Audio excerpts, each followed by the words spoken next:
اعوذ باللہ من الشیطان الرجیم بسم اللہ الرحمن الرحیم الحمد للہ رب العالمین والصلاة والسلام علی محمد وعلی آلہ الطیبین الطاہرین واللعنۃ الدائمۃ علی اعدائہم اجمعین اما بعد فقد قال اللہ سبحانہ وتعالی فی کتابہ المجید بسم اللہ الرحمن الرحیم اللہ الذی خلقکم من ضعف ثم جعل من بعد ضعف قوة ثم جعل من بعد قوة ضعفا وشیبہ یخلق ما یشاء وهو العلیم القدیر۔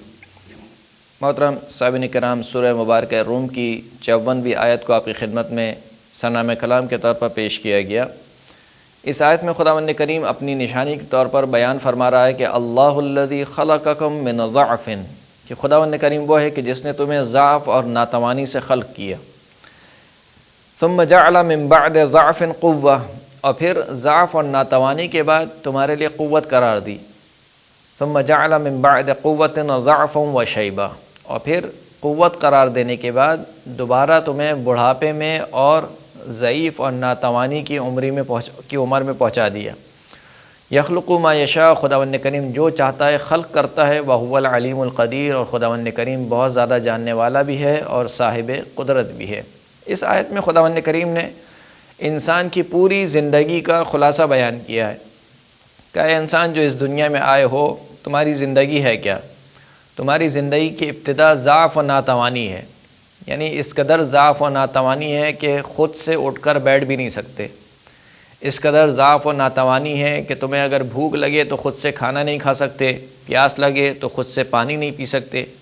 تمہیں فقط ایک کام آتا تھا جب تم پیدا ہوئے تھے، وہ تھا رونا، اور بھوک لگتی تھی تو روتے تھے، پیاس لگتی تھی تو روتے تھے۔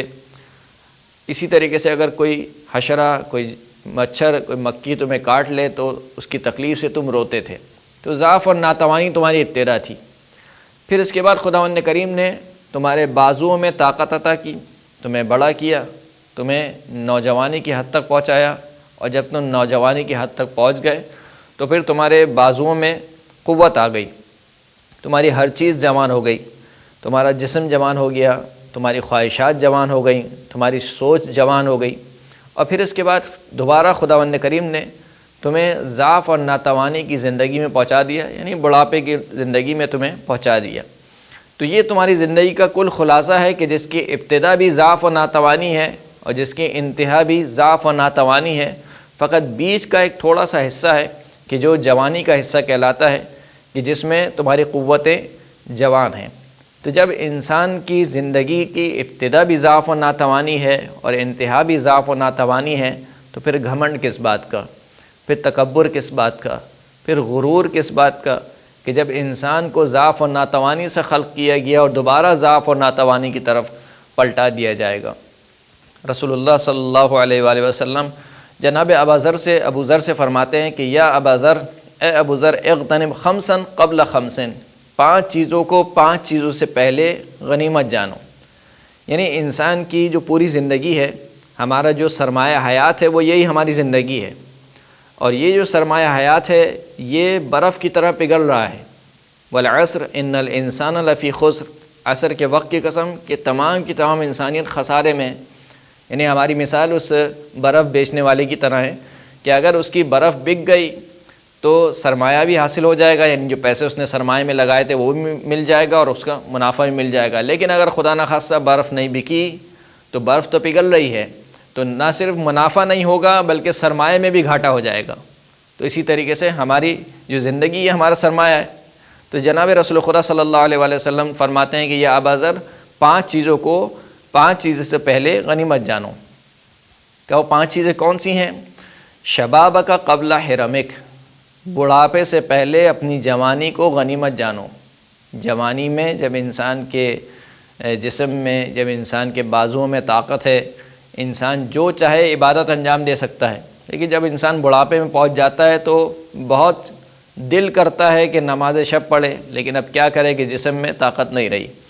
تو فرمایا کہ اپنی جوانی کو اپنے بڑھاپے سے پہلے غنیمت جانو۔ وصحتک قبل سقمک، اور اپنی صحت اور تندرستی کو اپنی بیماری سے پہلے غنیمت جانو۔ جب انسان کے پاس نعمت ہوتی ہے تو انسان کو قدر نہیں ہوتی، لیکن جب وہی نعمت انسان سے چھن جاتی ہے تو پھر انسان کو پتہ چلتا ہے کہ وہ صحت اور تندرستی کتنی بڑی نعمت تھی۔ تو فرمایا کہ صحت اور تندرستی کو بیماری سے پہلے غنیمت جانو۔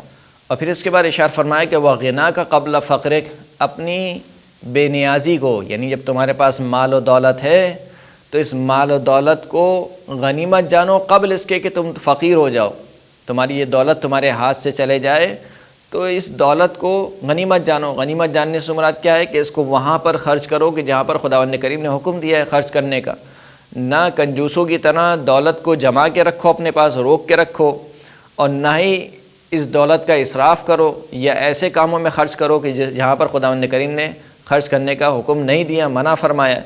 لہٰذا صحیح جگہ پر ان پیسوں کو خرچ کرو، تو قبل اس کے کہ تم پر فقیری طاری ہو، قبل اس کے کہ تم فقر اور تندرستی میں مبتلا ہو، اپنی دولت کو غنیمت جانو۔ اور پھر فرمایا کہ وہ فراغ کا قبل شغلک، اپنے فرصت کے ایام کو، فارغ ٹائم کو اپنے مصروف ہو جانے سے پہلے غنیمت جانو، یعنی قبل اس کے کہ تم مصروف ہو جاؤ کسی کام میں، جو ابھی فرصت کا ٹائم ملا ہے، فارغ ٹائم ملا ہے، اس کو غنیمت جانو، اس کو ضائع مت کرو۔ اس لیے کہ جیسے کہ میں نے پہلے عرض کیا کہ یہ زندگی ہمارا سرمایہ ہے، یہ لمحہ بہ لمحہ ضائع ہو رہی ہے۔ ضائع ہونے سے مراد کیا ہے؟ نہیں، پگھل رہی ہے۔